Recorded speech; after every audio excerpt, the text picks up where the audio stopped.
কংগ্ৰেছ মানেই মিয়া, মিয়া মানেই কংগ্ৰেছ। তো কংগ্ৰেছ মানে তো আৰ বেলেগ পৰিচয় নাই। কংগ্ৰেস মানে মিয়া, মিয়া মানে কংগ্ৰেস, তাৰ বাৰে বেলেগ নাই। বিজেপিৰ অভিযোগৰ প্ৰতিফলন নেকি এই দৃশ্য? সংখ্যালঘু সমষ্টিত প্ৰাৰ্থিত্বক লৈ হাহাকাৰ। ৰণডংকা বাজিছে 2026 বিধানসভা নিৰ্বাচনৰ। শাসক পক্ষ হওক বা বিৰোধী, সকলো ব্যস্ত নিৰ্বাচনী সমীকৰণক লৈ। 2026 বিধানসভা নিৰ্বাচনৰ পূৰ্ব মুহূৰ্ত। শাসক বিৰোধীৰ ব্যস্ততা চূড়ান্ত পৰ্যায়ত। বিধানসভা নিৰ্বাচনৰ পূৰ্বে ৰাজীৱ ভৱনত দেখা গ'ল অভূতপূৰ্ব ব্যস্ততা। কংগ্ৰেছৰ প্ৰাৰ্থিত্ব বিচাৰি আগবাঢ়ি আহিছে বিপুল সংখ্যক আবেদনকাৰী।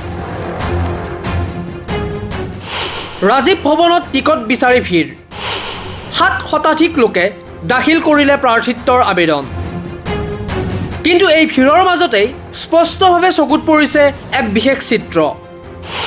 তাৰ মাজতেই গুৰুত্বপূৰ্ণ পৰিৱৰ্তন। সংখ্যালঘু সমষ্টিত প্ৰাৰ্থিত্বৰ হাই ডিমাণ্ড। প্ৰতিটো সংখ্যালঘু সমষ্টিৰ বাবে 8-9জনকৈ প্ৰাৰ্থীয়ে আবেদন আগবঢ়োৱা পৰিলক্ষিত হৈছে। সংখ্যালঘু অধ্যুষিত সমষ্টিত কংগ্ৰেছৰ টিকেটৰ বাবে আবেদনকাৰীৰ সংখ্যা আশ্চৰ্যজনকভাৱে বৃদ্ধি পাইছে। প্ৰতিটো সংখ্যালঘু সমষ্টিত 8-9জনকৈ আবেদনকাৰী। সংখ্যালঘু সমষ্টিত টিকেটৰ দৌৰত তীব্ৰ প্ৰতিযোগিতা। কিন্তু এই ছবিৰ মাজতেই উঠিছে কেইবাটাও গুৰুত্বপূৰ্ণ প্ৰশ্ন। কিন্তু প্ৰশ্ন উঠিছে, বিজেপিয়ে কোৱা কথাবোৰ সঁচাকৈয়ে সত্য হ'বলৈ ধৰিছে নেকি? যিটো সময়ত বিজেপিৰ নেতা মন্ত্ৰীয়ে বাৰে বাৰে অভিযোগ কৰি আহিছে যে খিলঞ্জীয়া লোকৰ সমষ্টিত কংগ্ৰেছ শূন্য, আচলতে সেই অভিযোগৰ প্ৰতিফলন ঘটিছে নেকি ৰাজীৱ ভৱনত? খিলঞ্জীয়া সমষ্টিত কংগ্ৰেছ শূন্য, অভিযোগৰ বাস্তৱ প্ৰতিফলন নেকি এই পৰিস্থিতি?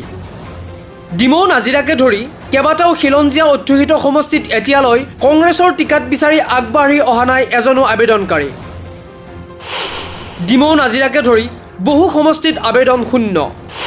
খিলঞ্জীয়া সমষ্টিত আবেদনকাৰীৰ অভাৱ।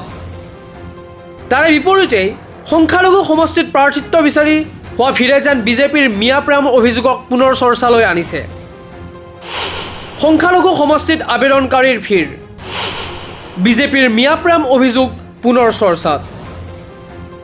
এতিয়া ডাঙৰ প্ৰশ্ন, খিলঞ্জীয়া সমষ্টিত কংগ্ৰেছ শূন্য হৈ ৰ'ব নেকি? নে পুনৰ সংখ্যালঘু ভোট বেংকৰ ওপৰতে ভৰ দি আগবাঢ়িব কংগ্ৰেছ? খিলঞ্জীয়া সমষ্টিত শূন্য হৈ ৰ'ব নেকি? নে মিয়া প্ৰেম ৰাজনীতি পুনৰ আগবঢ়াব কংগ্ৰেছে? এই সকলো প্ৰশ্নৰ উত্তৰ দিব আগন্তুক সময়ে।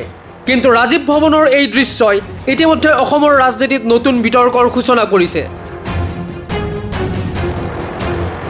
নিউজ টেক্স ৰিপৰ্ট, গ্লোবেল নিউজ নেটৱৰ্ক।